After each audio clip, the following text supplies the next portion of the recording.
Hello, my friend. The world of magic, filled with legends and ancient tales, is opening its gates once again. Tonight, in the Gryffindor dormitory by the crackling fireplace, I will share another story with my friends. Join us, for the magic is about to come alive. The evening mist lay soft over the grounds of Hogwarts, curling around the ancient towers and drifting lazily through the darkening courtyards. The castle had always felt alive to Luna Lovegood, whispering through its corridors, humming beneath its stones. But that night, it seemed to be listening. There was something in the air, something that made the portraits glance about nervously and the staircases creak a bit too loudly. Luna was back at Hogwarts for a quiet weekend, invited by Professor McGonagall to speak to the new generation of Ravenclaws about open-minded magical discovery. It was the sort of phrase that made Luna smile. She'd spent most of her life discovering things that others didn't believe in. Nargles, rack spurts, and the like. So being asked to speak about it felt rather like being asked to talk about breathing. After dinner in the Great Hall, she had drifted away from the chatter of students and the bustle of floating candles. She preferred the quiet corners where the magic of the castle felt older and deeper. Her wand light flickered across the walls as she climbed the moving staircases, humming softly to herself until she reached the Ravenclaw corridor, where her portrait still hung, that of the bronze eagle door knocker, ever ready with riddles. She was about to descend again when she noticed something strange. Beyond the familiar stairwell that led down toward the astronomy tower, another staircase spiraled upward, one she didn't recall ever seeing before. It was narrow and made of dark stone, half shrouded in dust and shadow, as if it had been forgotten for years and only just remembered its purpose. "That's peculiar," Luna murmured, tilting her head. "I'm almost certain this staircase wasn't here yesterday." The air around it shimmered faintly, as if the castle itself were uncertain whether the staircase should exist. Luna stepped closer. Her wand light played over a worn brass plaque at the base of the first step. The words were barely legible beneath a layer of grime, but she could make out a few. "West Tower Staircase, sealed by order of Headmaster Dippet, 1943. She frowned. "Sealed, but it's open now." Behind her, a group of third-year Ravenclaws passed by, whispering in excitement. One of them, a freckled boy with nervous eyes, stopped when he saw her. "Oh, Professor Lovegood, you found it too. That's the staircase everyone's been talking about." "Everyone?" Luna asked mildly. "It's rather new to me." He nodded eagerly. "It just appeared last week. No one knows why. Professor Longbottom told us not to go near it. He said there's something odd about the 13th step. My friend Cedric tried to count them yesterday, but..." The boy hesitated, eyes darting toward the staircase. "Well, he swears it changed while he was climbing. Said he counted 12, but then the next time there were 13. Luna's eyes sparkled with curiosity. "That does sound interesting." The boy shivered. "It's cursed, I think. One of the paintings told us that people used to disappear there. I should go." He scurried off, leaving Luna alone with the staircase and its whispering shadows. She stood very still, her pale eyes tracing the curling banister. 13 steps. It was an old superstition. Unlucky, they said. But to Luna, numbers were like people. Some just wanted to be understood. Her curiosity, of course, was stronger than caution. She lifted her wand, whispering, "Lumos Maxima." The light brightened, revealing a layer of fine dust coating the steps, untouched by feet for decades, it seemed. And yet, as Luna bent to look closer, she saw a single footprint near the bottom, small, like that of a first year. The dust had been disturbed recently. A chill threaded through her chest. "Oh dear," she said softly. "That's not good at all." For a moment she hesitated. Then with a deep breath, Luna set her foot upon the first step. The staircase groaned faintly beneath her, as though waking from a long sleep. She counted as she climbed. 1, 2, 3. Each step felt heavier, the air growing cooler. The light from her wand flickered strangely, bending around her as if reluctant to illuminate what lay ahead. The castle seemed to fade behind her. The familiar noises, the shifting staircases, the murmuring portraits grew distant and muffled. When she reached the 12th step, she paused. The next one, the 13th, was slightly different. Its edge shimmered faintly, as though made of rippling glass rather than stone. Luna knelt to study it, her blonde hair falling forward like a silken curtain. She murmured. "I don't think you're just a step, are you?" Then she heard it, a whisper, very soft, almost kind. "Help. Please." Luna froze. The voice was small and frightened, a child's voice. Her heart clenched. The footprint, the missing first year. Without another thought, Luna reached forward and pressed her palm against the 13th step. The world shifted. The air vanished in a rush of silence, and Luna felt herself falling, not down, but inward. Light twisted around her like threads being woven too tightly, and then she was standing in a vast hall she'd never seen before. It was like Hogwarts, yet not. The walls were made of mirrors, stretching endlessly in all directions, each reflecting not her, but versions of her life, moments both real and impossible. Her mother's face smiled from one reflection. In another, Luna stood among friends, long gone, laughing. And in one corner of the endless mirrored chamber, she saw a small boy, pale, trembling, calling for help. Luna straightened her shoulders, her expression calm, though her heart raced. "All right then," she whispered. "Let's see where you've led me." 13th step.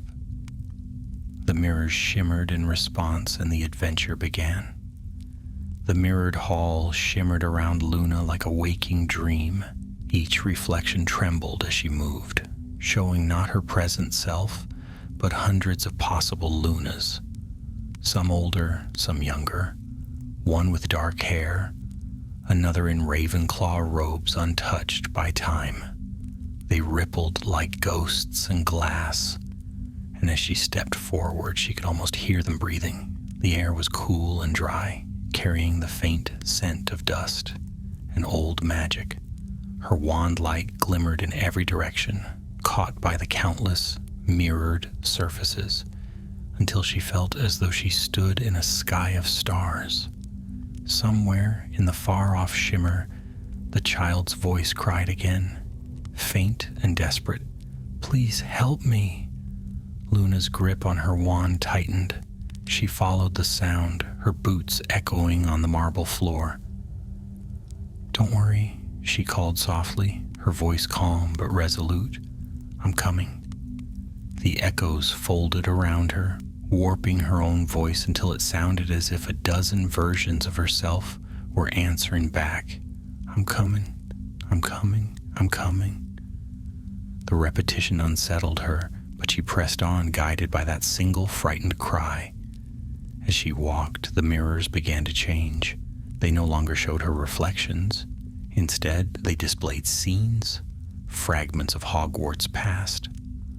One mirror showed the Great Hall during the war, filled with frightened students. Another revealed Professor Dumbledore standing tall before the staff table, his blue eyes grave. A third showed a group of students climbing a staircase identical to the one she just ascended. They reached the 13th step, and then the image shattered into mist. Luna paused. "Oh, so that's what you are," she murmured, tapping her chin thoughtfully. "You're showing me what happened here before." The mirror nearest her flickered again, as though it had understood. In its depths, a young witch appeared, her robes bearing the silver and blue of Ravenclaw. She was pale, her face drawn, clutching a heavy silver object in both hands. Luna leaned closer, breath catching. Is that the same girl who... Before she could finish the thought, the image shifted. The silver object came into focus. It was a mirror, smaller, oval-shaped, and framed with runes that pulsed like veins of light. The girl whispered an incantation, and the mirror began to swirl with shadows. Then, as if sensing Luna's gaze, the reflected girl turned and looked directly at her. Luna stepped back sharply. The girl's lips moved, but no sound came. Only a single phrase written in mist across the glass. "Find the true reflection." Then the mirror went dark. Luna exhaled slowly, steadying her thoughts. The castle was full of mysteries, but this one was older than most. She could feel it in the air. The residue of enchantment layered deep in the stones, hidden by generations of teachers and students who never realized what slept beneath their feet. She moved on, and soon the path split in two. Both corridors appeared identical, endless hallways of mirrors fading into the distance, but on the floor between them lay a single object, a small woolen glove. Luna bent and picked it up. It was tiny, clearly belonging to a child. "So you're here," she whispered, glancing down each corridor. The glove was warm to the touch, faintly pulsing with magic, enchanted for warmth, perhaps, or protection. From the left corridor came the sound of quiet sobbing, from the right a low hum, like the whisper of a spell, being spoken beneath one's breath. She closed her eyes, listening. The sobs were human, but the hum, that was old magic. Best not to be predictable, she said to herself, tucking the glove safely into her pocket. She chose the right corridor. As she walked, her reflection in the mirrors grew less familiar. In one pane, she saw herself wearing the black robes of a Death Eater, her expression cold and cruel. In another, she was older, scarred, clutching a wand that burned with blue fire. Some reflections smiled at her. Others glared as though resentful that their reality was not the true one. One reflection stepped closer to the glass, mirroring her movement, until it didn't. It raised its wand while Luna's own hand remained still. "Curious," Luna said quietly. The reflection smirked. "You shouldn't have come here." Before she could react, the reflection struck the glass from the inside. A crack spread across the surface like lightning, and a burst of cold wind threw Luna back. She hit the ground hard, her wand light flickering. The mirror rippled violently, and then the reflection stepped out. It was Luna, but not Luna. Her hair was darker, her eyes sharper, her smile brittle as frost. "Another me," Luna said softly, rising to her feet. "Not quite," said the other Luna, circling her. "I'm what you might have been, if you'd stopped believing, if you'd let them break you." Luna tilted her head. "You're rather cross about it, aren't you?" The reflection sneered. "You think your kindness will save you here? This place feeds on choice. One wrong step and you'll be lost forever, like that poor boy." "Where is he?" Luna asked, her tone suddenly firm. The reflection's grin widened. Closer than you think.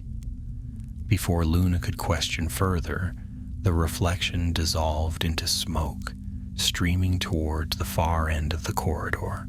The mirrors darkened in its wake, leaving Luna in near darkness. Only her wand light remained, flickering weakly. She took a steadying breath, her heartbeat quick but steady. "Right then," she said, adjusting her grip. No turning back. The corridor ended in an archway of silver light. Beyond it lay a small circular chamber, its floor marked with an elaborate rune circle. In the center stood the same silver mirror she had seen earlier, the mirror of reversals. Its surface pulsed softly like a living heart, and before it, kneeling and trembling, was a boy in Gryffindor robes. Luna approached slowly. "Hello there," she said gently. "You must be Cedric?" The boy turned. His face was pale, streaked with tears. "I can't leave," he whispered. "It won't let me." Luna glanced toward the mirror. "What won't?" He pointed with a shaking hand. "It shows me things. My mom, my friends. If I step away, they fade. I tried to run, but it called me back." The mirror's surface shimmered as though in agreement. For a moment, Luna saw her own mother within it, smiling, alive, waiting. Her heart twisted painfully. She knelt beside the boy. "It isn't real," she said softly, though part of her wished it were. "It's only showing you what you long for. The mirror wants you to stay because it feeds on that longing." The boy sobbed, clutching at her sleeve. "But I don't want to lose her again." Luna's eyes softened. "I understand," she whispered, "but you haven't lost her. Love doesn't end when someone's gone. It just changes where it lives." She stood and raised her wand. "Finite incantatem." The spell struck the mirror's surface. For a heartbeat, nothing happened. Then the silver glass began to tremble, ripples spreading across it like disturbed water. The reflections wavered. Her mother's face flickered once, smiling sadly, and then vanished. The mirror screamed. A sound like shattering ice filled the air. Luna shielded the boy with her arms as cracks spread across the surface. With a final thunderous crash, the mirror of reversals split apart, spilling light like molten silver across the floor. When the brilliance faded, the hall was gone. They stood once again at the base of the staircase in the west tower. The 13th step glimmered faintly, then faded to ordinary stone. Luna let out a long, slow breath. "Well," she murmured, "that was rather intense for a Friday evening." Cedric stared at her wide-eyed. "What was that place?" "An echo," Luna said, "a memory of a wish." She smiled gently. "Best we leave it sealed, don't you think?" He nodded, still trembling, and together they began to descend toward the warmth of the living castle, unaware that far above them, the 13th step shimmered once more, and a faint whisper escaped the stone. "Find the true reflection." The following morning dawned gray and quiet, the sky above the forbidden forest heavy with mist. The castle roofs were slick with dew, and owls drifted silently between the towers like pale ghosts returning home from their night flights. Inside, Hogwarts stirred to life. The smell of toast and porridge rose from the great hall, mingled with the laughter of students glad for a weekend morning. Luna sat alone near the end of the Ravenclaw table, sipping pumpkin juice and gazing absently at the enchanted ceiling. She looked as she always did, serene, slightly distant, her gaze fixed on something no one else could see. Yet behind her calm demeanor, her thoughts raced. The image of that shimmering mirror still burned behind her eyes. The boy Cedric had been sent to the hospital wing. Madame Pomfrey declared him unharmed, save for shock, though the matron muttered under her breath about wayward staircases and ancient enchantments no one bothered to remove. McGonagall had ordered the West Tower sealed again until the castle caretakers could investigate. But Luna knew Hogwarts too well. The castle itself had a will. If it had reopened that staircase, it had done so for a reason. "Miss Lovegood," said a familiar voice behind her. She turned to see Professor McGonagall, stern as ever, her tartan robes swishing as she approached. "Might I have a word?" Luna nodded, setting down her goblet. They walked together out into the corridor where the morning light poured in through high windows, painting long ribbons of gold across the floor. McGonagall folded her hands. "I have heard of your excursion last night. It seems you may have saved young Cedric from something most unpleasant." "You have my thanks. I'm glad he's safe," Luna said simply. "Indeed." The headmistress paused, studying her. "However, there remains the matter of what you found." "A mirror, was it?" Luna nodded. "The mirror of reversals. It shows you what might have been, things you long for, things you wish you could change."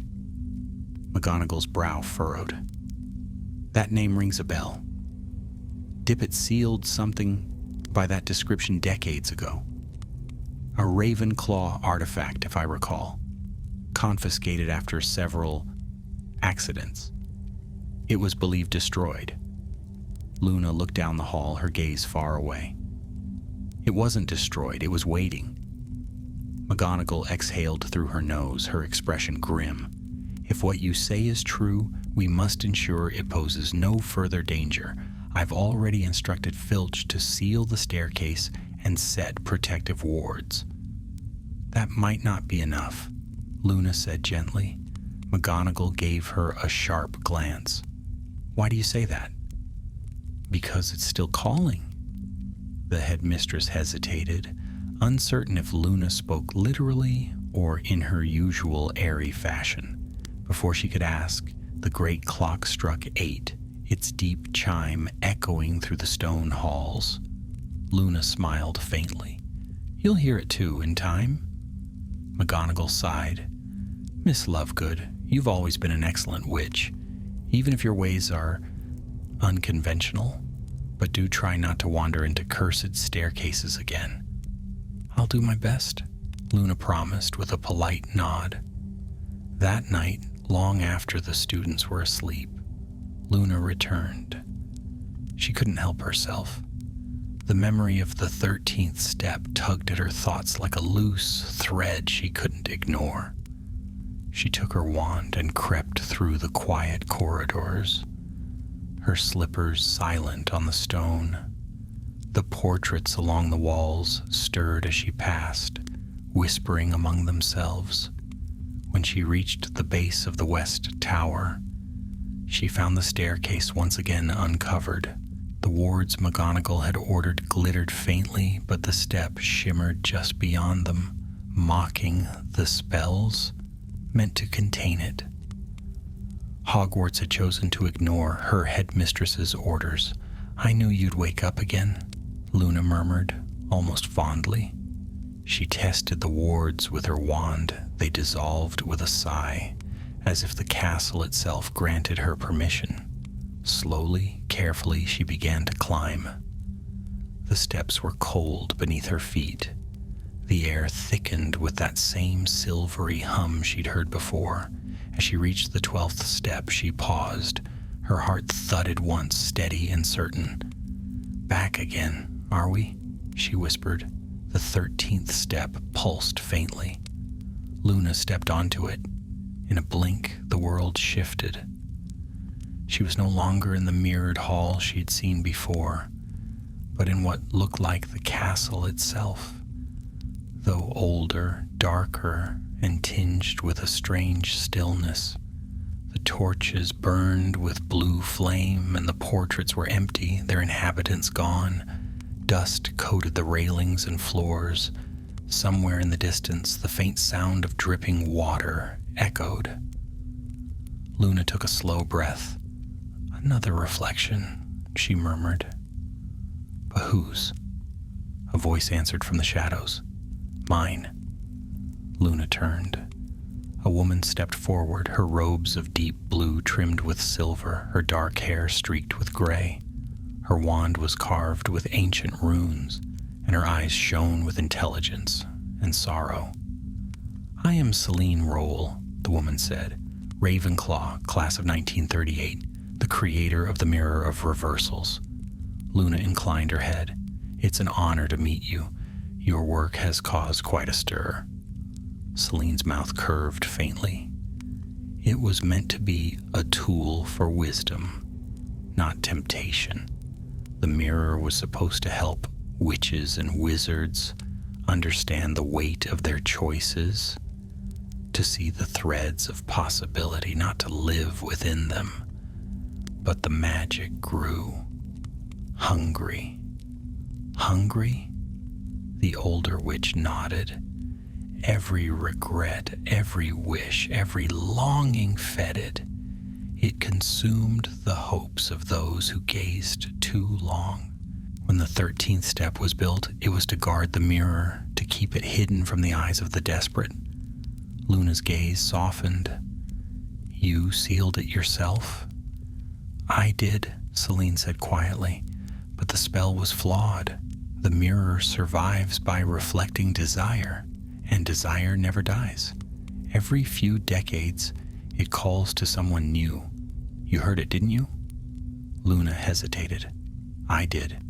"Then you are its next focus. It will show you what you most wish to undo.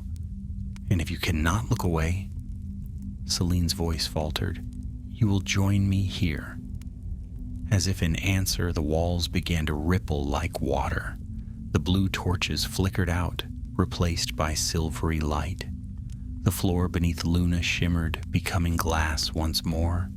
The mirror rose from the center of the room, whole again, its surface swirling with mist. In its depths, Luna saw her mother, smiling, alive, reaching out to her.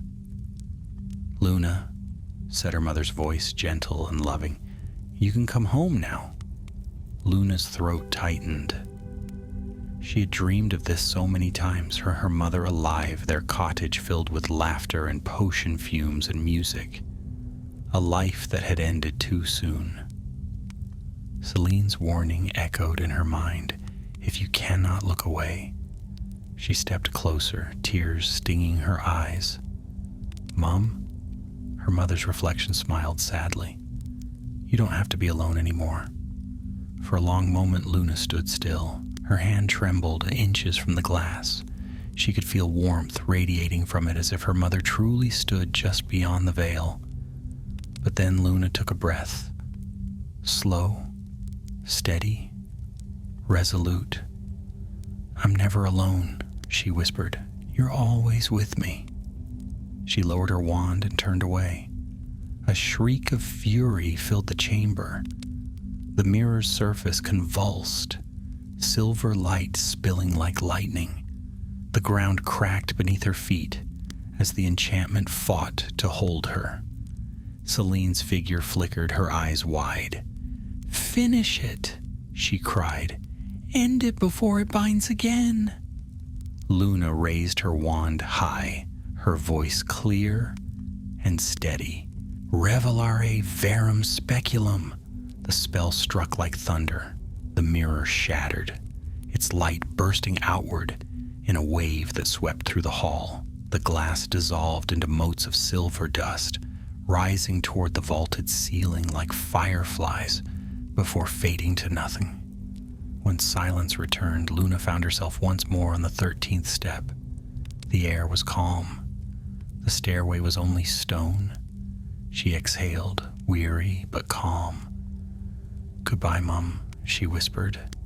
Behind her, the moonlight poured through the window, soft and pure, falling across her face like a benediction.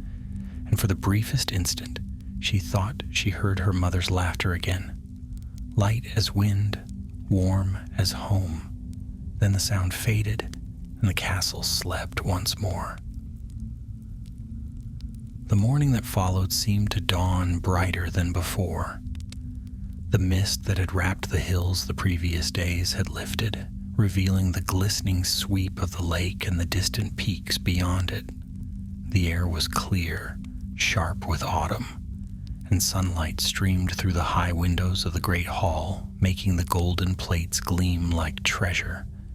Yet even under such light, a quiet unease lingered in the castle. Word of the mysterious staircase had spread, as rumors at Hogwarts always did. Students whispered of disappearing reflections, of strange lights in the West Tower, and of Luna Lovegood, the peculiar witch who had once fought beside Harry Potter and who now wandered the halls as if in conversation with things unseen. Luna did not trouble herself with gossip. She sat by the lake that morning, her cloak wrapped tightly about her shoulders, sketching the outline of a peculiar spiral staircase in her notebook. Her quill moved swiftly, guided by both memory and instinct. She had thought the matter closed, but the feeling had returned, a gentle tug in her chest, faint yet insistent, as if the castle was not done with her. She knew what it meant. The mirror was gone, but its magic lingered. Something deeper was hidden beneath the 13th step, something older than Celine Roll's creation. Luna could almost hear it humming through the stone like a lullaby half remembered. A shadow fell across her page. She looked up to find Neville Longbottom standing there, his hands tucked awkwardly into his robes. His expression held both worry and fondness. "You've been hard to find," he said, offering a small smile. "McGonagall told me about last night. Said you nearly brought the whole tower down." Luna tilted her head, thoughtful. "Did I? It didn't seem that dramatic to me." Neville sat beside her, the grass whispering under his weight. "You never think it's dramatic." "But Luna, what really happened?" "The mirror's gone," she replied softly.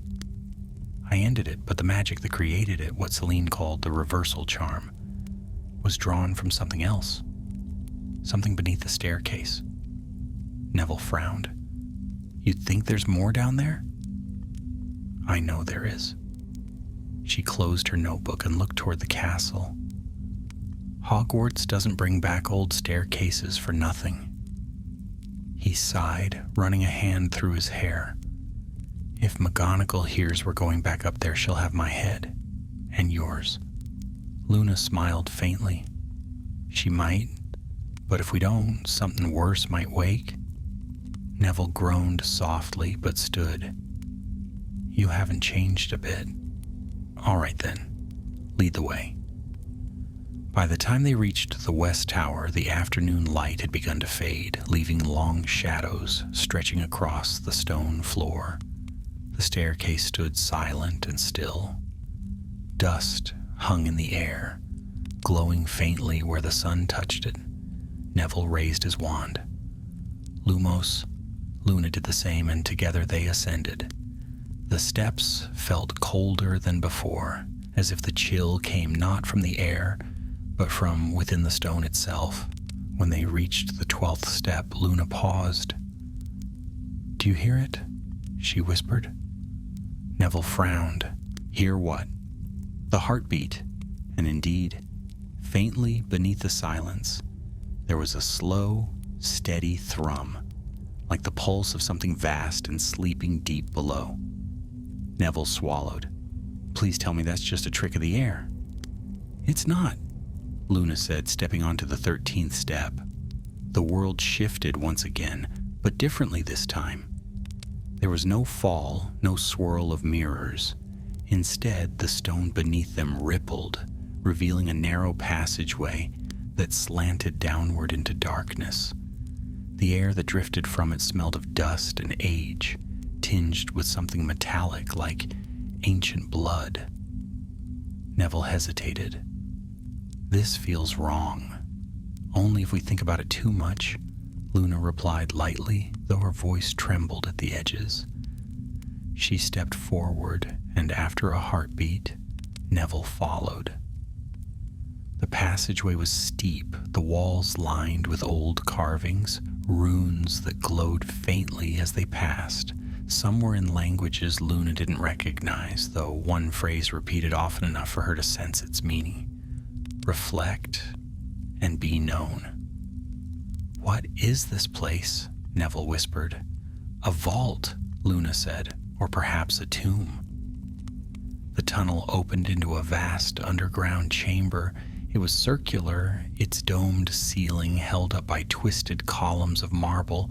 In the center stood a dais, and upon it rested an object covered in layers of tattered cloth. Neville took a step closer. Is that? Yes, Luna said softly. The true mirror. She approached the dais, her hand trembling slightly as she reached for the cloth. But before she could touch it, a sudden gust of cold air rushed through the chamber, snuffing out their wand light. The darkness was absolute. A voice whispered from the shadows, ancient and hollow. Who dares disturb the 13th reflection? Neville's breath caught. Did you hear that? Luna's heart pounded, but she stood her ground. I did, she said clearly. I am Luna Lovegood, and I seek to understand what was bound beneath this tower. The voice sighed, a sound like stone grinding against stone. You freed the lesser mirror. Foolish child, its shattering awoke the greater one. The 13th reflection must never wake. The darkness stirred, and from it emerged a figure, a reflection that seemed both real and not, its edges flickering like smoke. It was tall, robed, its face hidden behind a veil of silver light. Neville stumbled back. Luna, that's... The Guardian, Luna finished, her voice barely a whisper. Selene spoke of it in her notes. The 13th reflection, the first image the mirror ever made. The figure turned its faceless head toward her. Long have I slept, it said. Now the boundary's thin. The mirror above was but my shadow. You broke it, and now I am free. Neville raised his wand. Stay back. The Guardian extended one pale hand, and the air rippled. Neville was thrown against the wall with a cry. Stop! Luna cried, stepping between them. He's done nothing. You carry its mark, the Guardian said. You broke the reflection, and so you are bound to it. Only your surrender can restore the seal. Luna's pulse quickened. What do you mean, surrender? The figure's light dimmed to a faint glow. Step into the mirror, child of Ravenclaw. Become the 13th reflection. Only then will balance return. The cloth upon the dais stirred, slipping away to reveal the object beneath. It was indeed a mirror, but unlike any Luna had seen, its frame was carved with twisting runes, and its surface shimmered with a dim, ghostly light. Luna stared at her own reflection. It looked back at her, calm, unafraid.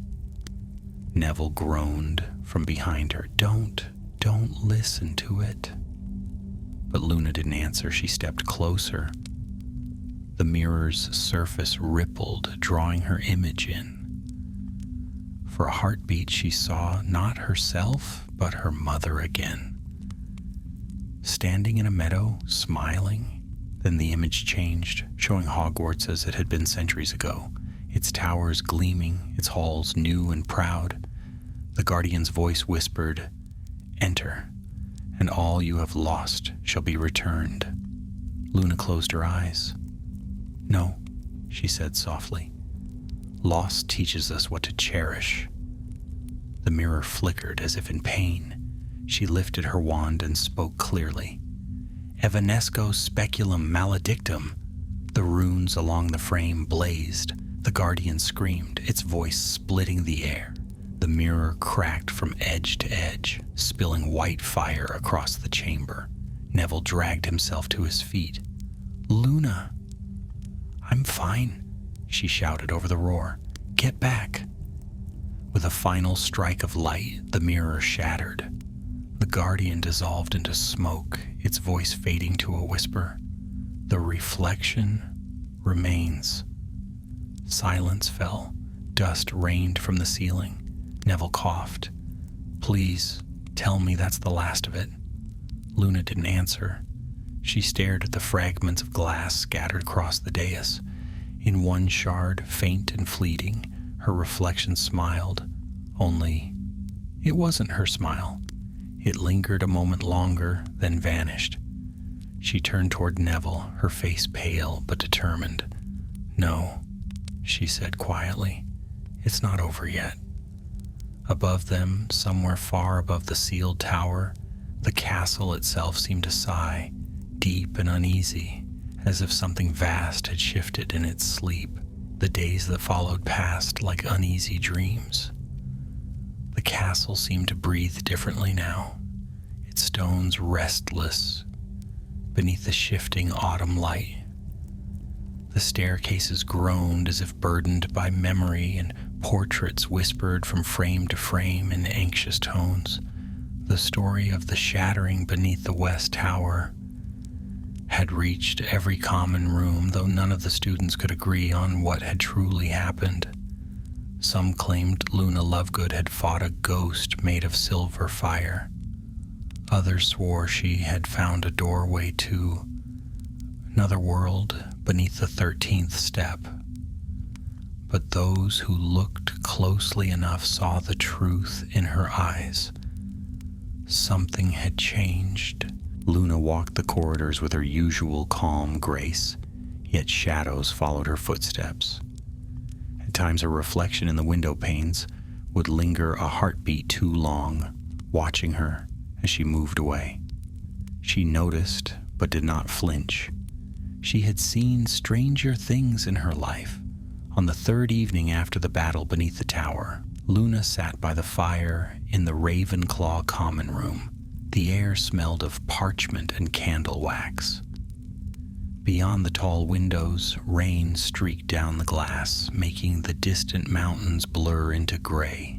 Most of the students had gone to bed, leaving her alone except for the soft crackle of the hearth.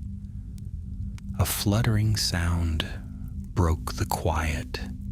An owl swooped through the open window and landed on the arm of her chair, shaking droplets from its feathers. Its eyes gleamed like coins in the firelight. "Oh, you're rather damp," Luna said kindly, untying the small scroll from its leg. The parchment bore the seal of the Ministry of Magic. She unrolled it and read, "Miss Lovegood, it has come to our attention that ancient enchantments have been disturbed on the grounds of Hogwarts.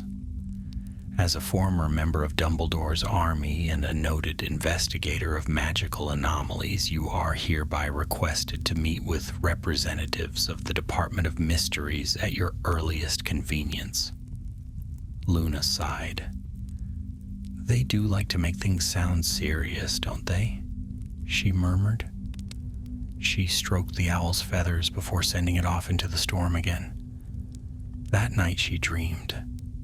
In her dream, she stood once more on the 13th step, surrounded by swirling mist. The mirror's shards floated before her, spinning slowly in the air. Within each piece, she glimpsed flashes of faces: Celine Roll, her mother, Neville, and beneath them, darker things, shadows of herself that whispered in voices she could almost recognize. "The reflection remains." The phrase echoed again and again until she woke with a gasp, her heart pounding.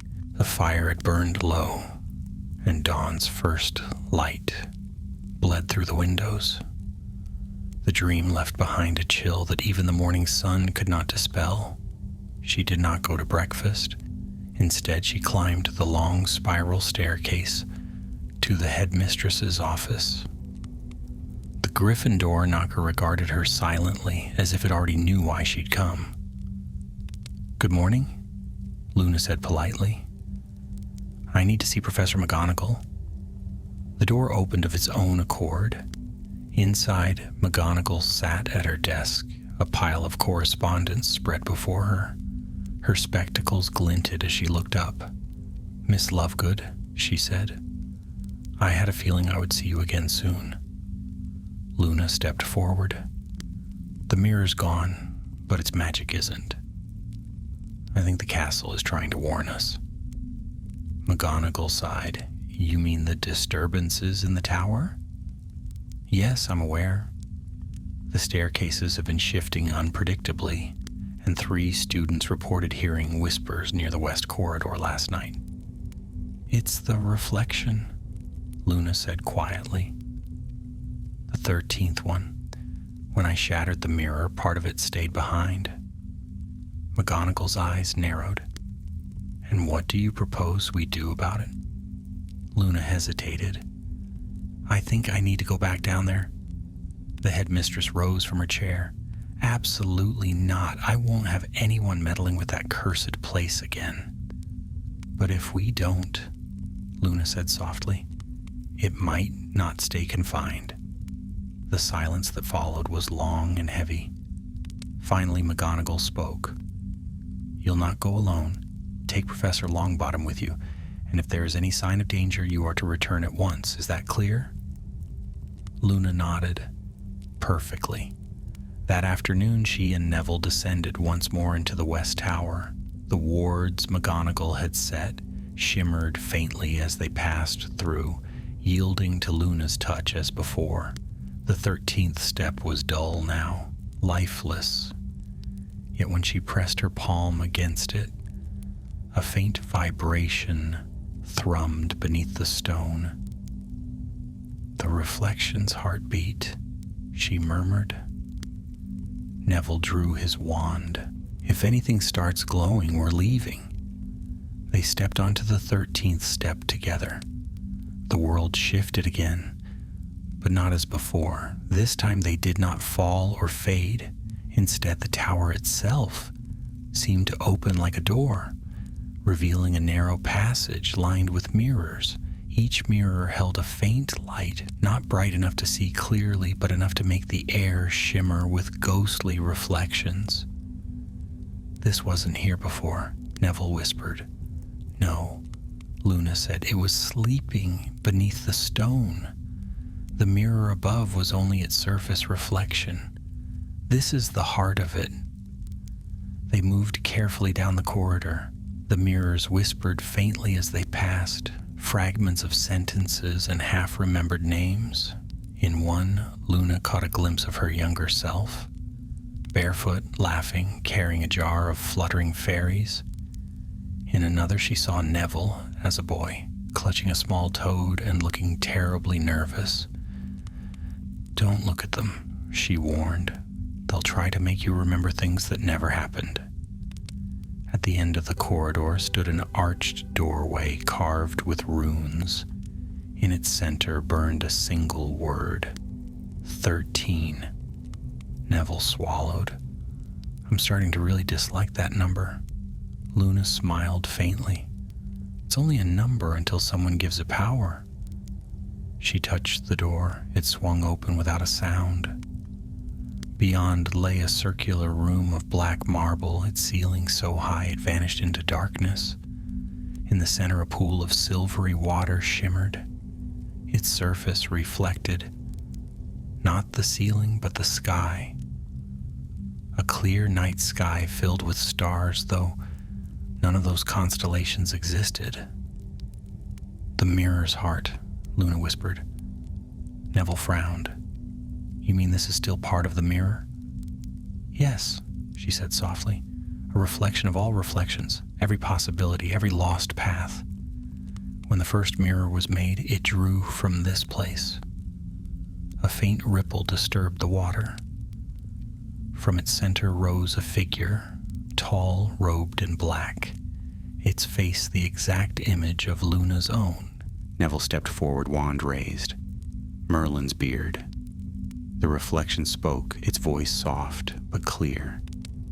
You shattered the shell, but not the source. You cannot destroy what you are. Luna's breath caught. You're not me. I am everything you chose not to be. The reflection replied. The doubt you buried, the fear you never faced, you freed me when you looked away. The reflection stepped from the pool. Every movement mirrored Luna's, but slower, more deliberate. The air hummed with power, and ripples spread across the floor, as if reality itself were unsteady. Neville aimed his wand. Stay back. The reflection ignored him. Its gaze never left Luna. One of us must remain. The mirror demands balance. Either you take my place or I take yours. Luna stood very still. You don't understand, she said gently. The world doesn't need balance through pain. It needs understanding. The reflection tilted its head. Understanding is weakness.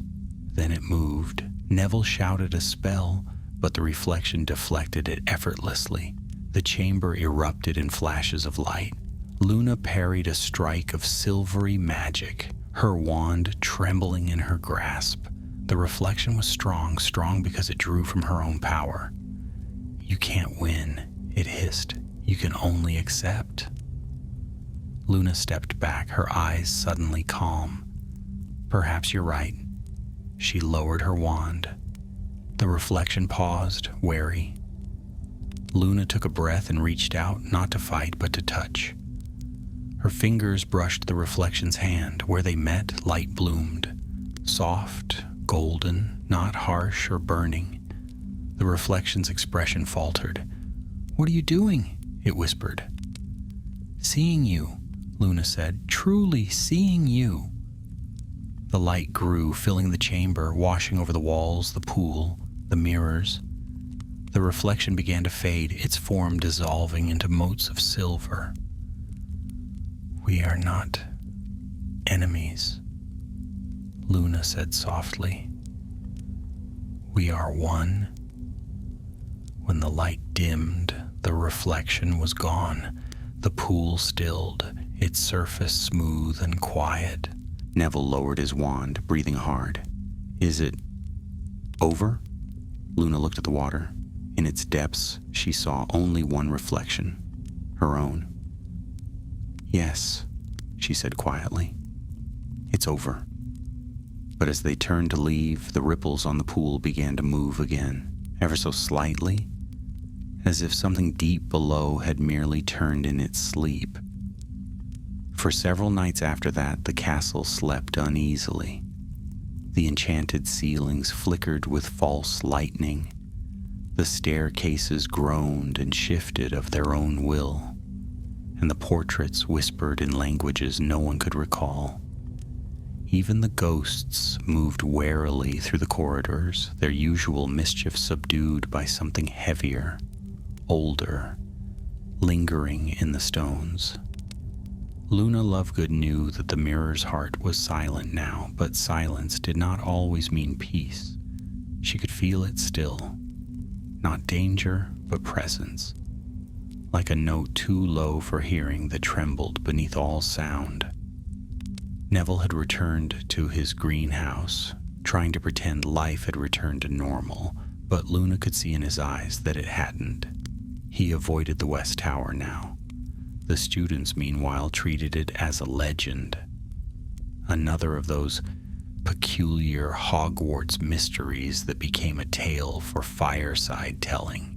They said that if you listened closely on certain nights, you could still hear a heartbeat beneath the 13th step. On the 5th evening after their descent into the mirror's heart, Luna stood once more beside the lake. The water was black and glass smooth beneath the pale moon, and the forbidden forest rose behind it like a wall of shadow. The reflection of the castle shimmered faintly upon the surface, its windows like clusters of stars. She gazed into that reflection and waited. She didn't know for what, only that something would come. Magic had a rhythm. The castle breathed in cycles, and she could sense when one had not yet completed. The air stirred. Ripples spread across the water, distorting the image of the castle. "Are you there?" Luna asked softly. For a long moment, nothing answered. Then a figure began to take shape upon the lake's surface, faint and silvery, like moonlight woven into the form of a woman. It was Celine Roll. Luna inclined her head. "You linger still?" The specter's voice was faint as wind over water, only an echo. "You mended what I broke, Luna Lovegood, yet magic that old cannot vanish. It roots itself in what remains." Luna watched the reflection, her expression serene. "Then it is bound to Hogwarts now." "Yes, and to you." Luna's brows lifted slightly. "To me?" The mirror's heart was a living enchantment. When you joined with your reflection, you became its keeper. The mirror no longer shows what might be. It now waits for what must be. It will seek you when the time is right. Luna was quiet for a long while, her pale eyes fixed on the wavering reflection. "And what must I do when it seeks me?" Celine's voice softened. "Listen, the 13th reflection does not only reveal what is lost, it reveals what the world has chosen to forget." Before Luna could reply, the wind rose sharply. The image of Selene dissolved into ripples, and the lake stilled once more. Behind her, footsteps crunched on the frost-hardened grass. She turned to see Neville approaching, a lantern in hand. "There you are," he said, relief flooding his voice. "You've been gone for hours. McGonagall's about ready to send the ghosts after you." Luna smiled faintly. "I was only talking to an old friend." Neville's eyes followed her gaze toward the water. "I'll take your word for it." They began walking back toward the castle. The moonlight lay cold on the stones, but it seemed softer than before, almost protective. "Do you think it's really over?" Neville asked quietly as they crossed the courtyard. "Over?" Luna repeated. "No, I don't think things ever really end, Neville. They just change shape." He sighed. "You sound like Professor Dumbledore." Luna laughed softly. He'd be flattered. They parted in the entrance hall, Neville heading toward his quarters while Luna lingered a moment longer beneath the great marble staircase.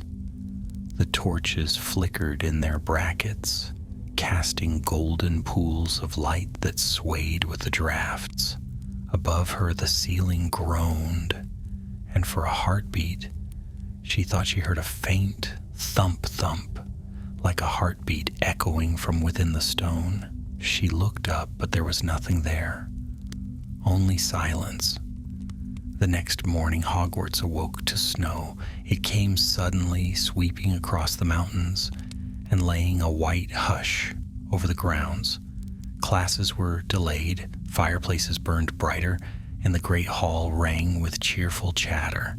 Even the castle seemed calmer, as if the storm had settled its unease.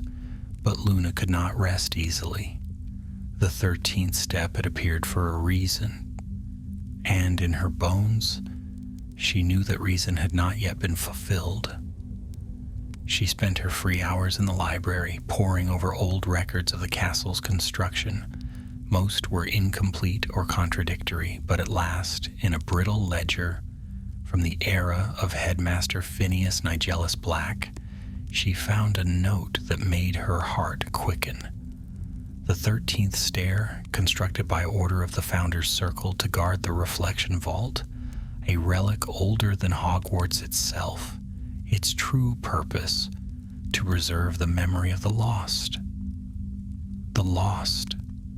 Luna sat back in her chair, staring at the words. Her thoughts turned, as they always did when that phrase touched her, to her mother. That night, unable to sleep, she returned again to the West Tower. The corridor was empty, the torches dim. The air was still as a held breath.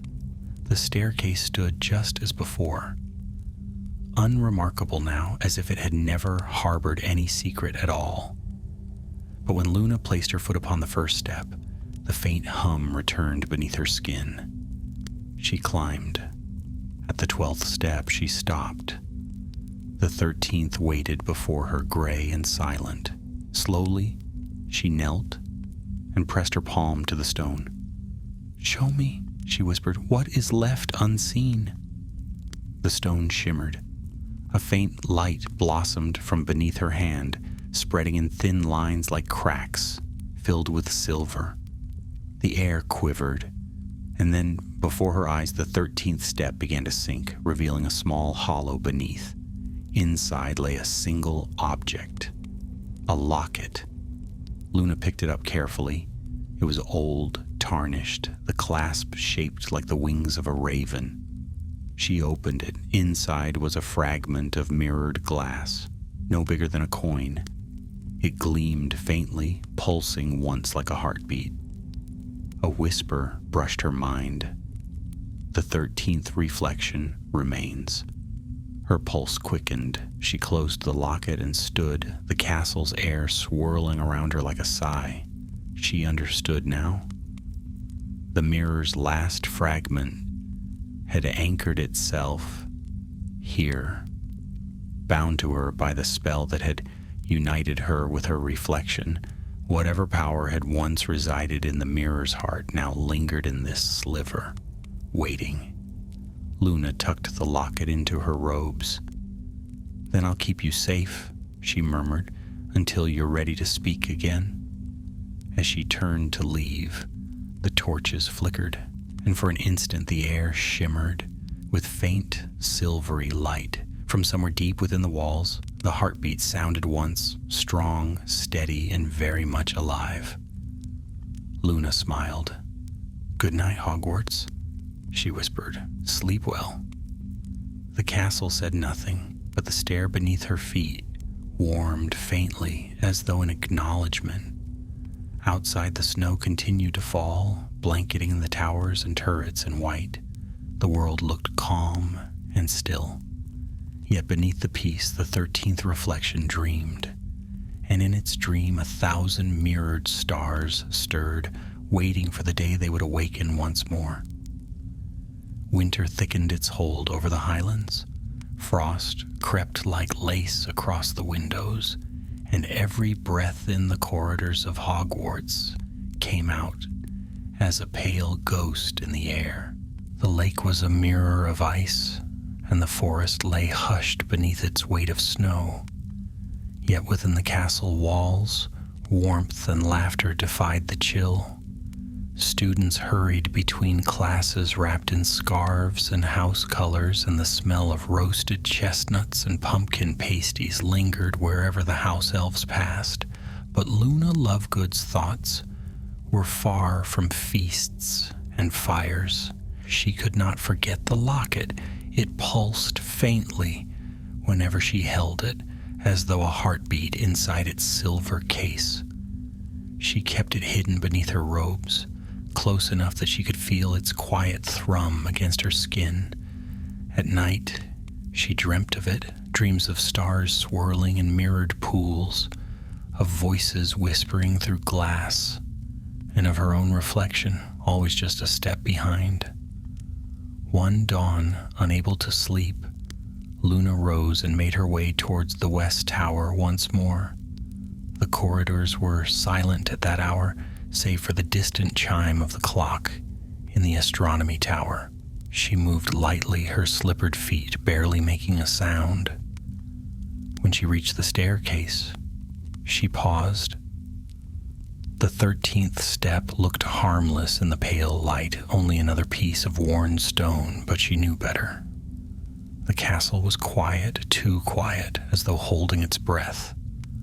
Luna knelt and pressed the locket against the step. For a moment, nothing happened. Then faintly, she felt it stir, the heartbeat within the locket, matching the pulse beneath the stone. The two rhythms joined and grew stronger. A whisper brushed her ear. "Luna." She turned sharply.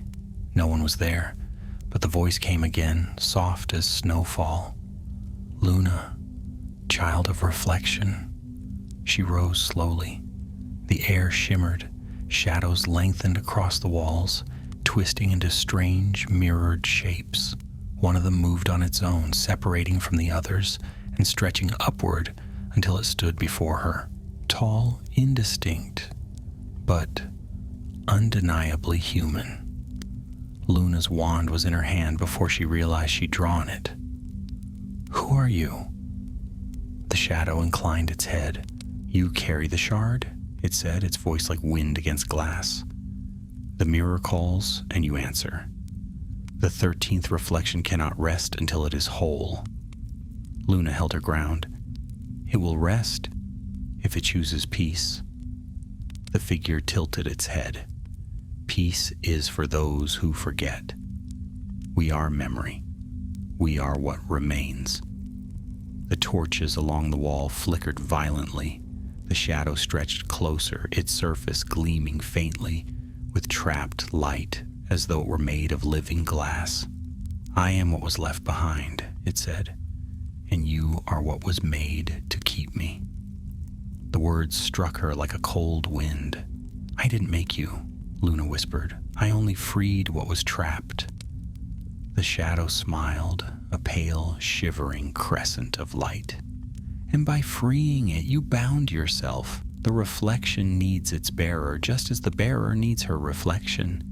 The shadow reached toward her. Instinctively, Luna stepped back. Her wand glowed bright as she whispered, "Protego." The shield flared between them, silver and bright. The shadow recoiled, its surface cracking like thin ice. For a moment, the hall was filled with silence again. Then the figure dissolved into mist, vanishing into the stone. Luna lowered her wand slowly, her breath coming fast. The air still tingled where the shadow had stood. She looked down at the locket. It glowed faintly warm and cold all at once. "You're not just a fragment," she murmured. "You're alive."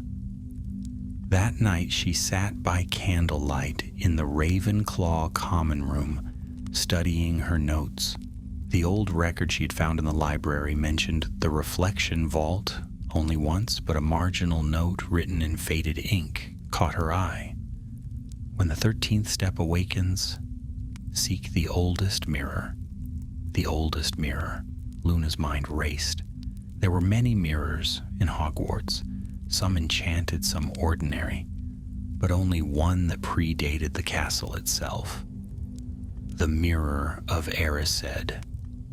It had vanished after the war, removed from the room of requirement by order of the ministry. Yet Luna suspected it had never truly left Hogwarts. Artifacts that old had a way of returning home. She rose from her desk and whispered, "Then that's where I'll go." The following evening, Luna enlisted Neville's help once more. Though reluctant, he could never refuse her when she spoke in that calm, certain tone that made even impossible things sound inevitable. "The Mirror of Erised?" he said, exasperated. "Luna, even if it's still here, no one's seen it in years. We don't even know where to start looking." Luna smiled faintly. "We don't need to find it, Neville. It will find us." Neville groaned. "That's not comforting." They began their search in the forbidden corridor, then the dungeons, then the long-forgotten classrooms near the east wing. The castle seemed to guide them subtly, staircases that shifted toward their path, doors that creaked open just before Luna reached them. At last, near midnight, they entered a small, circular chamber behind the old defense against the dark arts classroom. It smelled of dust and time. In the far corner stood something covered by a moth-eaten cloth. Neville's eyes widened. "No, you can't be serious." Luna stepped forward and pulled away the cover. Beneath it stood the Mirror of Erised. Its golden frame gleamed faintly, though no torch burned nearby. Luna's reflection stared back at her, eyes calm and bright. Beside her, Neville's reflection showed him standing proud and unafraid, surrounded by rows of thriving greenhouses. But in Luna's reflection, she was not alone. Behind her stood her mother, her hand resting lightly on Luna's shoulder. Neville touched her arm gently. "Luna, don't." She smiled sadly. "I'm not afraid." She reached into her robes and drew out the locket. The shard inside pulsed brighter than ever. As she held it toward the mirror, the surface rippled like water. The reflection of her mother moved. Slowly, tenderly, the woman raised a hand and pressed it against the inside of the glass. "Luna," the reflection whispered, though no sound should have passed through. "The 13th reflection is the bridge between memory and truth. Do not let it be forgotten." Luna's eyes glistened. "I don't understand. What do you mean?" But before the image could answer, the mirror flared with blinding light. The glass rippled outward, and Luna was pulled forward as if caught in a current. Neville shouted her name, but she was already gone. When the light faded, the chamber was silent. The mirror stood still once more, its surface smooth and empty. The locket lay on the floor, its glow extinguished. Neville picked it up, his heart hammering. The glass shard inside was gone. He stared at the mirror, his reflection pale and alone. "Luna," he whispered. From somewhere beyond the glass, faint as an echo, a voice replied, "I'm still here." And though the chamber was empty, a soft ripple spread across the mirror's surface, like the breath of someone unseen. For a long while there was nothing, only darkness and the soft hum of magic. Then slowly, Luna opened her eyes. She stood in a vast expanse of twilight, neither night nor day, but something between. The air shimmered faintly, and beneath her feet stretched a floor of polished glass, reflecting a sky filled with drifting stars. Her reflection followed her movements perfectly, yet it did not feel like a mirror world. It felt alive. Luna looked around. The silence here was strange, deep, almost tender, as though it waited for her to speak first. "Where am I?" she asked quietly. A voice answered, distant yet near, warm and soft, like a memory. "You are within the reflection realm, the space between truth and desire. Few walk here without losing themselves." Luna turned. From the haze ahead, a figure emerged, tall, graceful, wrapped in flowing robes that shimmered like moonlight on water. The face was kind but unearthly, the eyes bright and fathomless. "Are you the mirror?" Luna asked. "In a way," said the figure. "I am the heart of what once was. You freed me when you touched the 13th reflection." "I didn't mean to free anything," Luna replied softly. "I only wanted to understand." The figure smiled. "Understanding is freedom, Luna Lovegood.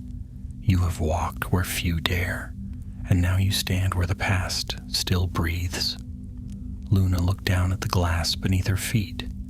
Within it shimmered faint images, fleeting scenes of Hogwarts across the ages, founders laying the first stones, students long gone laughing in the courtyards, and then darker things, wars, loss, grief. She knelt, touching the surface. The image rippled. "All these are memories," she murmured. "Not merely memories," the figure said. "They are reflections, echoes of choices made and paths not taken. The castle remembers all who have walked its halls, and you, Luna, have become its mirror." She rose slowly. "I don't wish to be a mirror," she said, though her voice lacked conviction. "I want to live." "And you shall," the figure said, stepping closer. But life and reflection are intertwined. Look closer. The being raised a hand and the world around them changed. Luna found herself standing in a familiar place, the Lovegood house. The walls curved with shelves of books and strange artifacts, and the smell of brewing potion filled the air. At the table stood her mother, Allure Lovegood, smiling as she stirred a cauldron. "Mom," Luna whispered. Her mother looked up, her eyes bright and warm. "Hello, my Luna." Luna's breath caught. She stepped forward, reaching out, but stopped short. "You're not real," she said softly. "I am what remains," the reflection of her mother said. "Part of me lingers in you, part in this mirror world. I've watched you grow brave and kind. You've done what even I could not. You've made peace with what cannot be changed." Luna's eyes filled with tears. "I miss you." Elora smiled gently. "I know, my love. But listen, the mirror seeks to show you more than grief. It was not created to tempt or to trap. It was meant to remember, to guard the knowledge of what must not be lost." "What knowledge?" Luna asked. Her mother's reflection reached into the air and drew forth an image, a silver spiral glowing faintly. "The 13th step," she said. "Each of the 12 before it marks the bounds of mortal sight, the world of what is. But the 13th step leads beyond to what might be. When the founders built Hogwarts, they sealed the 13th step to guard this passage, for to see too far is dangerous." "But it was broken," Luna said. "Selena Roll found it, and the mirror grew corrupted." "Yes," said her mother softly. Her longing to undo the past made it hunger. "But you, Luna, you saw its truth. You saw that memory and loss are not chains. They are roots." The room around them flickered. The reflection of her mother began to fade, her features dissolving into mist. "Wait," Luna cried. "Please don't go. Not yet." Her mother's voice lingered, soft and sure. "You will return, Luna. The world still needs you. When the time comes, remember, the mirror does not end in glass. It lives in the hearts of those who dare to see." The last shimmer of her image faded, and the twilight world returned. Luna stood alone again, her heart aching, yet strangely light. From behind her came another voice, familiar, urgent. "Luna." She turned. Neville stood there looking wild with relief. "Merlin's beard, you're alive. I thought you were gone forever." Luna blinked in surprise. "You can see me?" "I don't know how," he said breathlessly. "I touched the mirror, and suddenly I was here. I don't even know where here is." She smiled faintly. "A reflection between worlds." Neville looked around, frowning. "Let's find a way out before it decides to keep us." But Luna was still gazing into the depths of the mirrored sky. "No," she said softly. "It's not keeping us. It's showing us something." The glass beneath their feet brightened and a new image formed. Hogwarts, but darker. The sky above the castle churned with black clouds, and from its highest tower a strange, silvery light pulsed like a heartbeat. Neville stared. "What is that?" "The mirror's memory," Luna murmured. "It's spreading." "You mean it's still alive?" "Yes. It's trying to protect something." She turned to him, her eyes bright with resolve. "We have to go back." "How?" Neville asked. Luna glanced down at the glass beneath them. "The same way we came." She held out her hand. "Trust me." He hesitated only a moment before taking it. Together they stepped forward. The surface beneath them rippled, and the world folded inward, swallowing them in a rush of silver light. They landed hard on the cold stone floor of the circular chamber where the mirror of Arist stood. The torches flared violently as if in greeting, and the mirror itself glowed faintly, its surface trembling. Neville groaned and sat up. "Remind me never to doubt you again," he muttered. Luna rose to her feet, her expression distant. She looked at the mirror, not into it, but at it, as though seeing something hidden beyond its frame. "It's not finished," she said quietly. "There's one reflection left to mend." Neville frowned. "What do you mean?" "The 13th reflection wasn't just a curse," Luna said. "It was a promise. To remember what the world would rather forget. Hogwarts still holds that memory somewhere deep inside. If it's left unhealed, the castle will never be at peace." Neville's expression hardened. "Then let's finish what we started."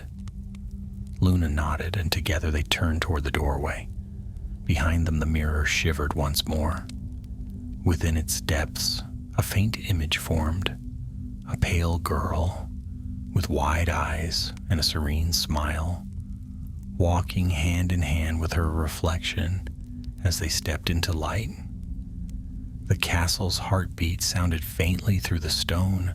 The 13th step waited once again, silent but alive, dreaming of the moment when Luna Lovegood would climb it for the last time. Not to battle what lay beyond, but to unite all that had been broken and to let the mirror finally rest. Snow fell in gentle veils over the castle, muffling every sound, turning Hogwarts into a sleeping monument of white and silver. It was as though the world itself had paused to breathe. The towers rose like watchful sentinels, their tips crowned with frost, and the lake lay frozen beneath a pale sky. Yet within the castle walls, something stirred, a quiet pulse, steady as the heartbeat of an unseen creature. Luna Lovegood heard it wherever she went, in the echo of her footsteps, in the whisper of parchment when she turned the pages of an old book, even in the soft chime of the chandeliers when the wind pressed against the windows. The sound did not frighten her. It felt familiar, like a secret the castle trusted her to keep. She and Neville had returned to their lives as best they could, though normal at Hogwarts had never truly existed. Lessons continued. Students whispered about the storm that had flickered through the West Tower weeks ago, about shadows and mirrors, and a ghostly woman who spoke Luna's name.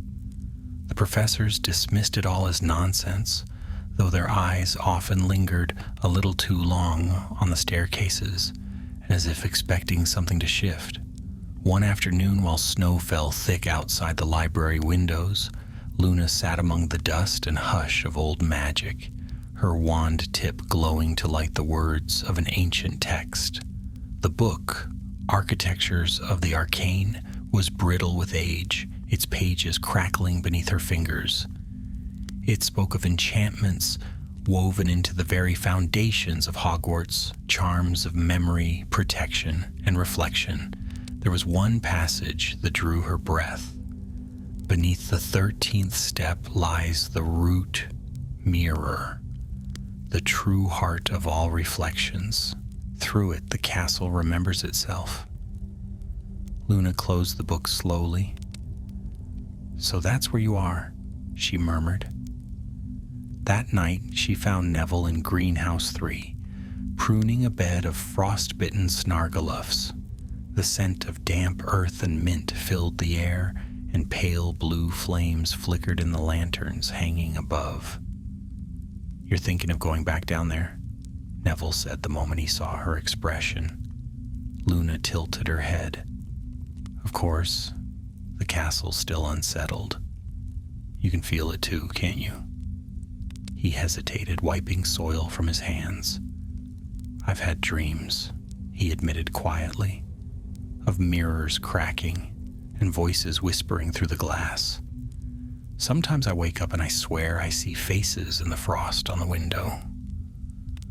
Then it's calling both of us, Luna said simply. Neville sighed, resigned. I knew you'd say that. By the time the moon climbed high above the mountains, they stood once again before the West Tower staircase. The torches along the walls burned low, their flames flickering as though in greeting. Luna placed her hand on the 13th step, feeling the pulse beneath it, slow and strong, like the heartbeat of something ancient and immense. "Ready?" she asked softly. Neville nodded, though his grip on his wand was tight. "Let's finish this." As they stepped onto the 13th stair, the world folded around them like the turning of a page. Stone dissolved into silver mist, and they descended, not down a staircase, but through layers of memory. When the mist cleared, they stood in a vast underground chamber, unlike the one they had seen before.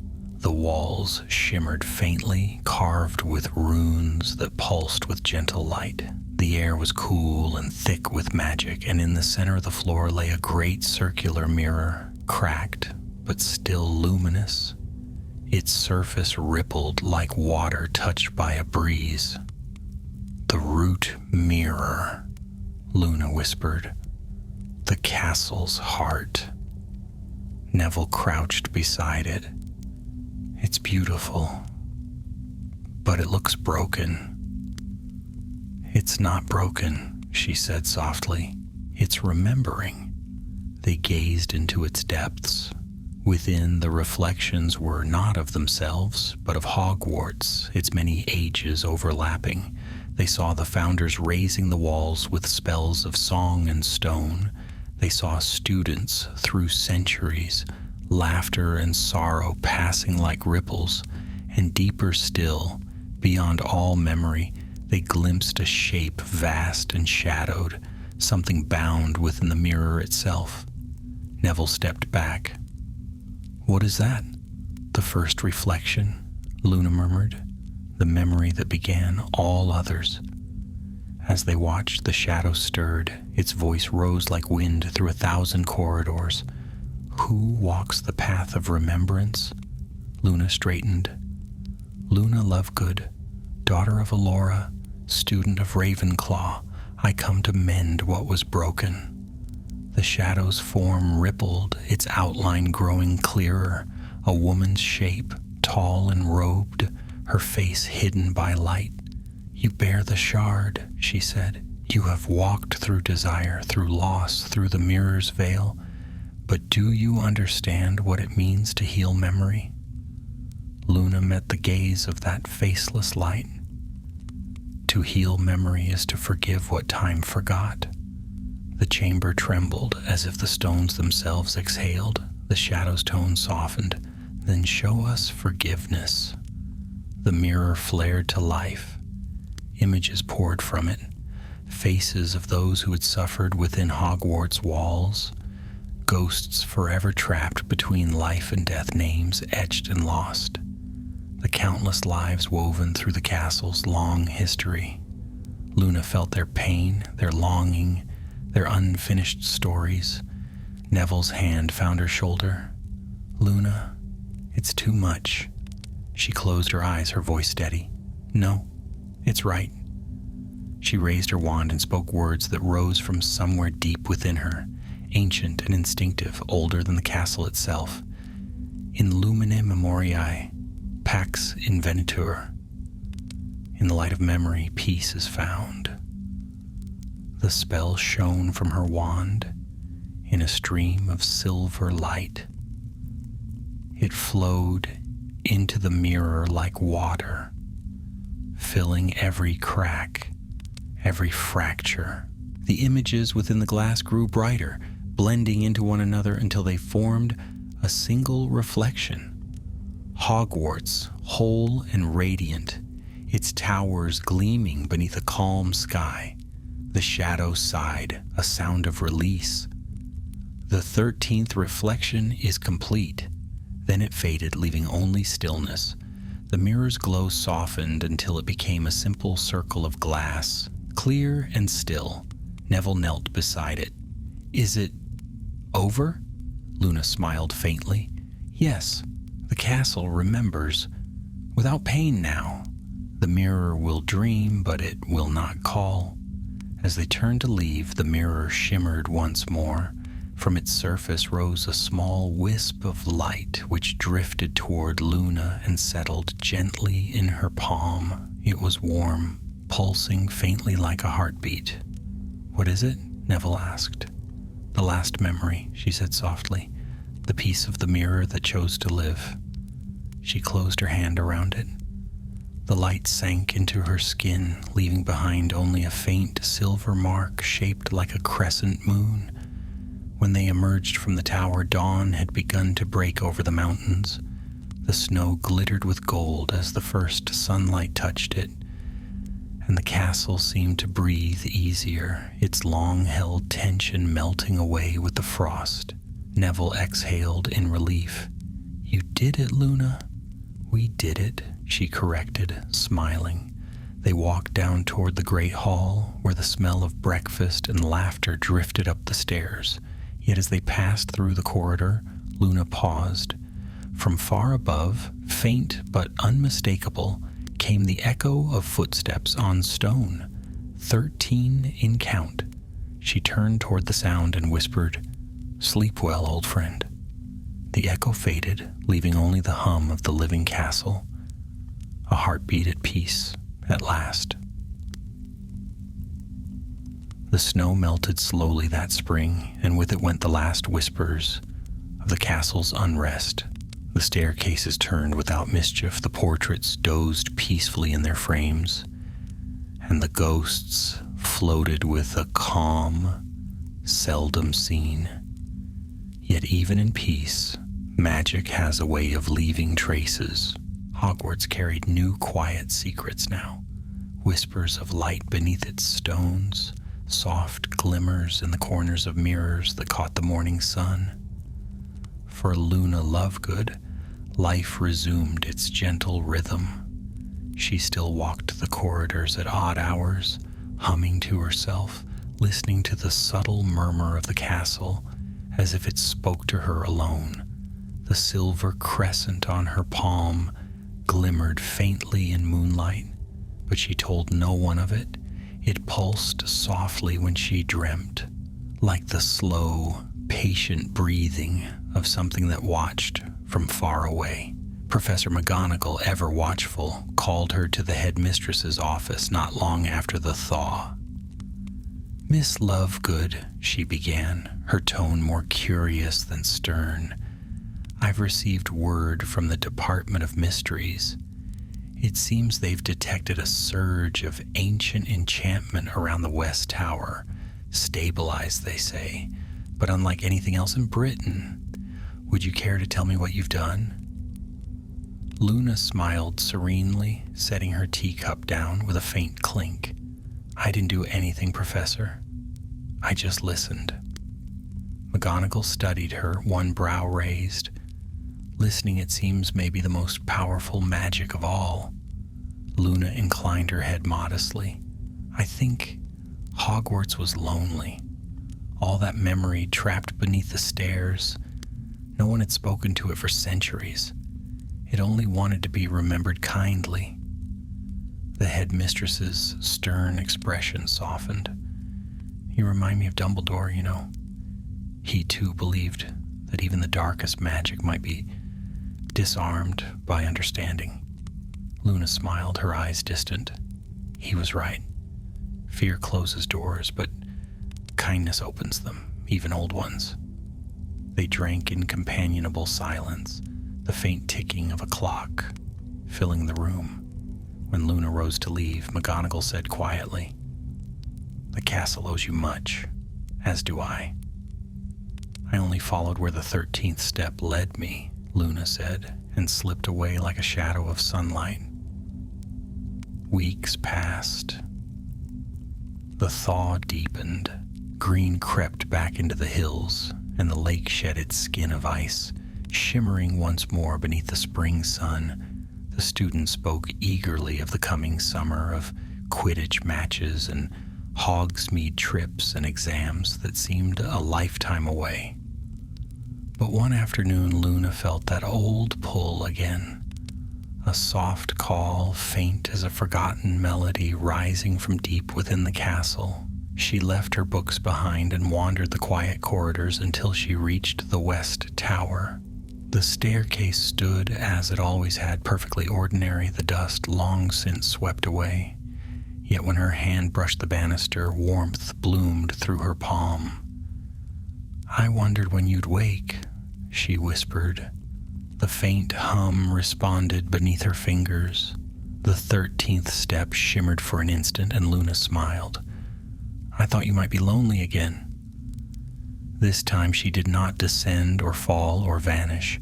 The step did not open to another world. Instead, it revealed something small and unexpected. A door she had never noticed before, tucked neatly into the wall beside the staircase. Its handle gleamed faintly, shaped like a crescent moon. Luna hesitated only a moment before turning it. The door opened onto a narrow passageway spiraling upward.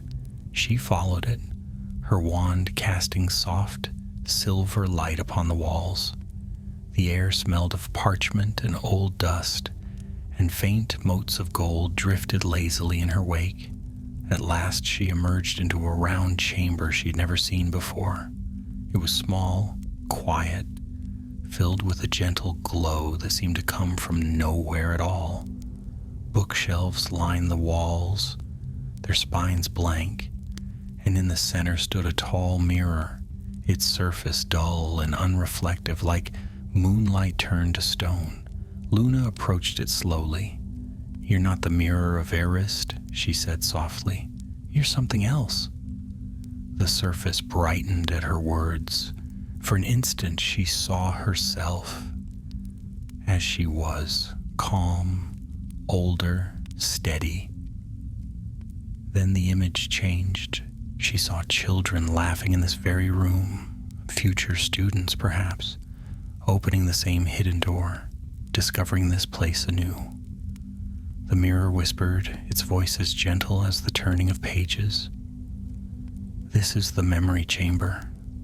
Every secret healed becomes a story. Every story must be kept." Luna's heart lifted. "So that's what you've become? A library for the castle's memories?" "Yes," said the mirror, "and you are its keeper for a time." She smiled faintly. "Only for a time. I'll see that others find you when the moment's right." The mirror shimmered approvingly, and one of the blank books on the shelf flew open, its pages filling with light. Words appeared, her story, written in silver ink. Luna Lovegood and the 13th step of the staircase. She touched the page. The letters shimmered beneath her fingers, warm and alive. "Thank you," she whispered. When she descended the staircase again, the air felt lighter, freer. The hum beneath her feet was no longer a heartbeat of unrest, but a song of gratitude. In the weeks that followed, strange things began to happen in the castle, though no one found them frightening. The portraits sometimes sang softly when no one was there. The suits of armor bowed when students passed. Mirrors reflected more kindly than before, showing faces not only as they were, but as they might become. Luna knew the castle was alive again, truly alive. It had made peace with its own memory, and in doing so had found joy. Neville often joined her on her evening walks now. They would wander the corridors together, speaking in low tones or in comfortable silence. "Do you ever miss it?" he asked one night as they paused beside the window that overlooked the moonlit lake. "Miss what?" "The adventure, the magic of it all." Luna smiled. "It's still here. Magic never leaves. It only changes its shape." "Look closely, Neville." It's in every reflection, every breath of the castle. It's even in us." He chuckled. "You really believe that?" "I know it," she said simply. They stood together for a while, watching the moon rise over the towers. In the glass of the window, their reflections shimmered faintly, bathed in silver light. For a moment, Neville could have sworn he saw a third figure beside them, a woman with kind eyes and hair like starlight, smiling in quiet pride. But when he blinked, the image was gone. Luna turned, her gaze following his. "Did you see her?" He hesitated. "Your mother?" Luna nodded once, a soft smile playing on her lips. "She's happy now. The castle remembers her too." They walked on until the torches dimmed and the corridors fell silent. The castle's heartbeat thrummed gently beneath their feet, steady and sure. And though Luna knew her part in this story was ending, she also knew the magic she had awakened would never fade. Somewhere within the stones, beneath the 13th step and beyond every mirror, Hogwarts kept dreaming, a living memory of light and laughter, waiting for the next curious soul to listen. The 13th step gleamed faintly that night, a soft promise in the darkness, and the castle, ancient and wise, whispered back its thanks to the girl who had heard its heart. Summer ripened over the Scottish hills, spreading warmth across the ancient stones of Hogwarts. The lake glittered under clear skies, and the air was filled with the hum of bees, the flutter of owl wings, and the laughter of students free from exams at last. The castle, once restless, now radiated contentment. Its shifting staircases moved with calm precision, and its portraits smiled knowingly as Luna Lovegood passed by, as if sharing a secret that belonged only to her. She spent those bright days walking the grounds, often barefoot, the grass cool beneath her feet. Sometimes she sat by the lake and tossed crumbs to the giant squid who would lift a single tentacle in greeting before vanishing beneath the shining surface. At other times, she wandered through the castle corridors, tracing her fingers over the stone walls, feeling the soft vibration of magic humming within. Hogwarts was alive again. She could hear it in the low murmur of its heart. One evening, as twilight deepened, Luna climbed once more to the West Tower. The air smelled of honeysuckle and rain. The staircase waited for her, bathed in gold from the sinking sun. It no longer shimmered with hidden power, nor whispered with voices from beyond. It was simply a staircase again. Yet Luna knew better than anyone that even the simplest things carried their own quiet magic. She reached the 13th step and paused.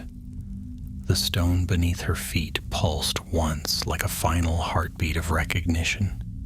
She smiled. "Thank you," she whispered, "for trusting me."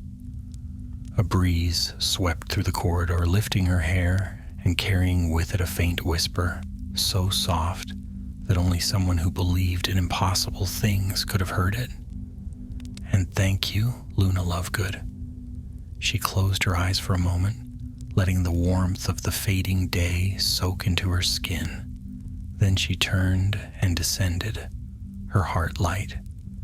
That night, as the castle slept, Luna dreamed. She stood in the circular chamber of the memory room, where the shelves lined with blank books now glowed softly. The mirror stood at the center, its surface luminous, alive with the shimmer of infinite reflections. But instead of showing her own face, it displayed scenes of Hogwarts. The students laughing, the professors teaching, the ghosts gliding through moonlit halls. The castle was whole, at peace, and beautiful. Then from the mirror's depths came her mother's reflection once more. Allure Lovegood smiled, radiant and gentle. "You've done well, my Luna," she said.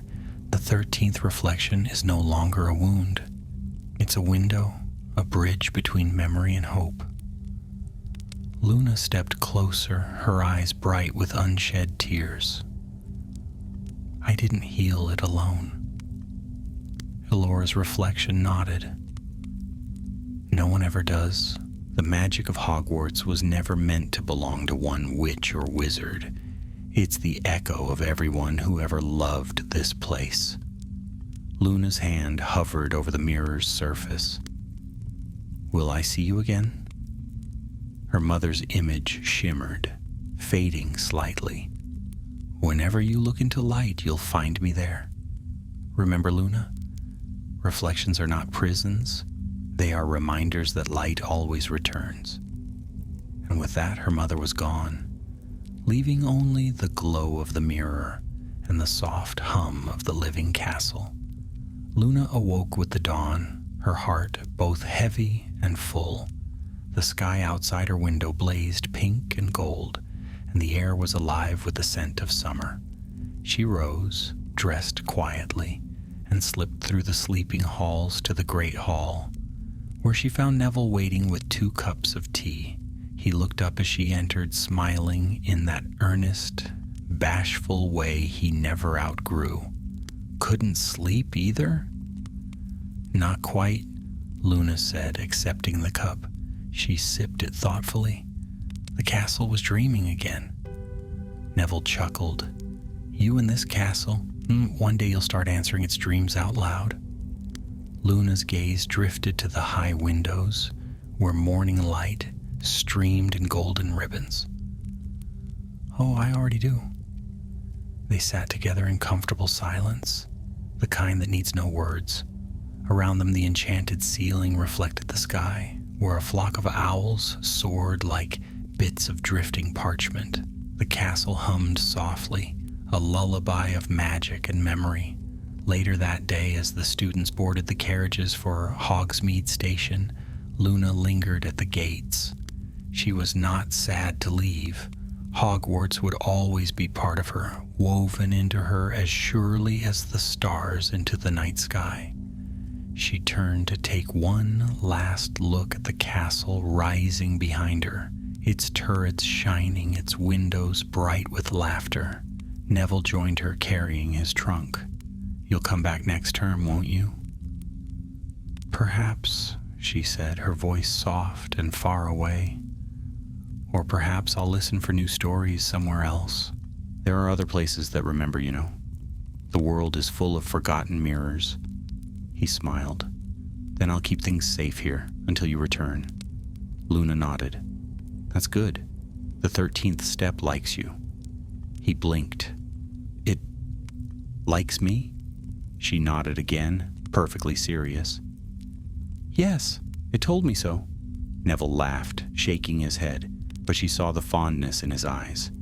They shared one last look, a promise, wordless and sure, and then Luna turned toward the road, her wand tucked behind her ear, her hair catching the sunlight.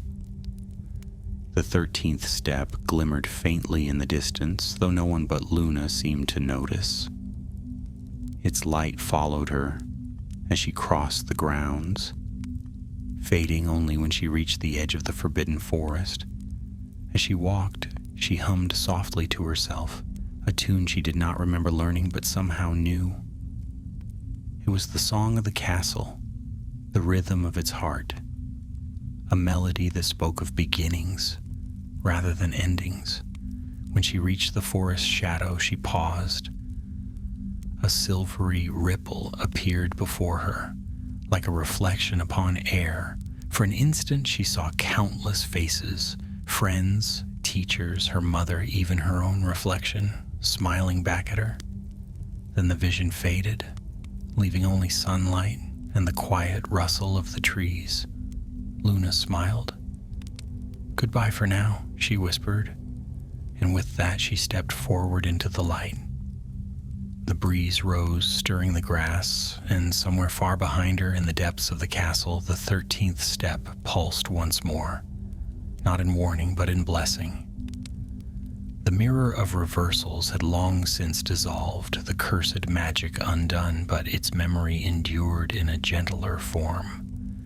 The staircase remained part of Hogwarts, a reminder that even the darkest enchantments can be mended with compassion, that no memory need be feared, and that what is broken may still shine. In years to come, students would whisper about Luna Lovegood and the mysterious 13th step. Some claimed that on nights when the moon was full, you could hear her humming faintly in the corridors. Others swore they'd seen her reflection smiling in the window panes, her eyes bright with wonder. But the truth, like all good magic, lived quietly. It lay in the walls and in the heart of the castle, in the way the light lingered on stone just a little longer, in the kindness that grew stronger in every corner of Hogwarts. And if one listened carefully, very carefully, they might still hear it, the gentle echo of footsteps climbing 13 steps, and a voice, soft as starlight, saying, "Do not be afraid of what you remember. Even the shadows have light." The 13th step gleamed once more, and the castle dreamed on, its magic eternal, its stories alive, and its heart forever guarded by the girl who had once listened when no one else dared.